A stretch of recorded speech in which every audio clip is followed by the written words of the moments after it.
ദൈവനാമത്തിന് മഹത്വമുണ്ടാകട്ടെ. ഒരു മനുഷ്യൻ സർവ്വലോകവും നേടുകയും തൻ്റെ ജീവനെ കളയുകയും ചെയ്താൽ അവൻ എന്തു പ്രയോജനം? ഇസ്രായേൽ ജനം കനാനിലോട്ടുള്ള അവരുടെ യാത്രയിൽ ചോദിച്ചതെല്ലാം ദൈവം അവർക്ക് കൊടുത്തു, അപ്പവും വെള്ളവും ഇറച്ചിയും എല്ലാം.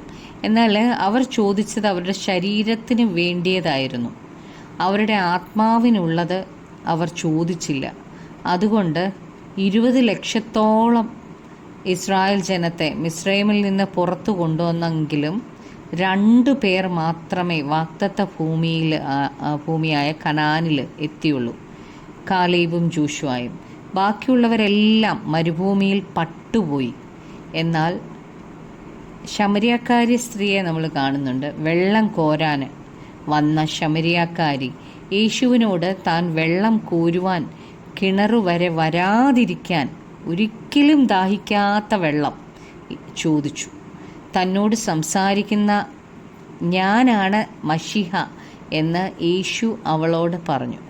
മശിഹായെ കണ്ടുമുട്ടിയ സന്തോഷത്തിൽ തൻ്റെ ലോകത്തോടുള്ള ദാഹം മറന്നിട്ട് 5 ഭർത്താക്കന്മാരുണ്ടായിരുന്ന ആ സ്ത്രീയെ അവൾ പട്ടണത്തിൽ ചെന്ന് താൻ കണ്ടുമുട്ടിയ മശിഹായെക്കുറിച്ച് ജനങ്ങളോട് പറഞ്ഞു. വചനം കേൾക്കാൻ തന്നോടുകൂടെ ഇരുന്ന ജനത്തിൻ്റെ വിശപ്പറിഞ്ഞ യേശു 5 അപ്പവും 2 മീനും കൊണ്ട് 5000 പുരുഷന്മാരെയും അവരുടെ സ്ത്രീകളെയും കുഞ്ഞുങ്ങളെയും എല്ലാം പോഷിപ്പിച്ചു. അവരുടെ ശരീരത്തിന് വേണ്ടിയത് യേശു അവർക്ക് കൊടുത്തു. എന്നാൽ അടുത്ത ദിവസം ആ ജനം യേശുവിൻ്റെ അടുക്കൽ അവരുടെ ശരീരത്തിന് വേണ്ടിയ ആഹാരത്തിനായിട്ട് വന്നു.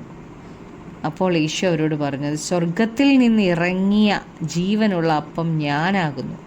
ഈ അപ്പം തിന്നുന്നവനെല്ലാം എന്നേക്കും ജീവിക്കും. എന്നെ തിന്നുന്നവൻ എന്മൂലം ജീവിക്കും.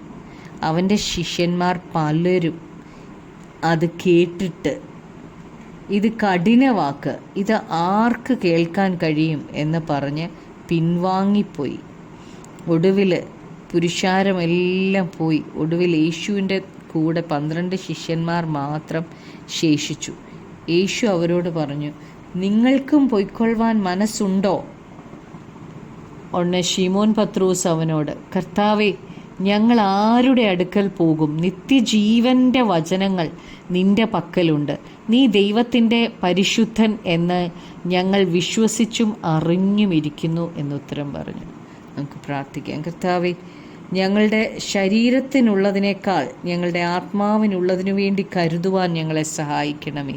യേശു ക്രിസ്തുവിൻ്റെ നാമത്തിൽ തന്നെ ആമേൻ.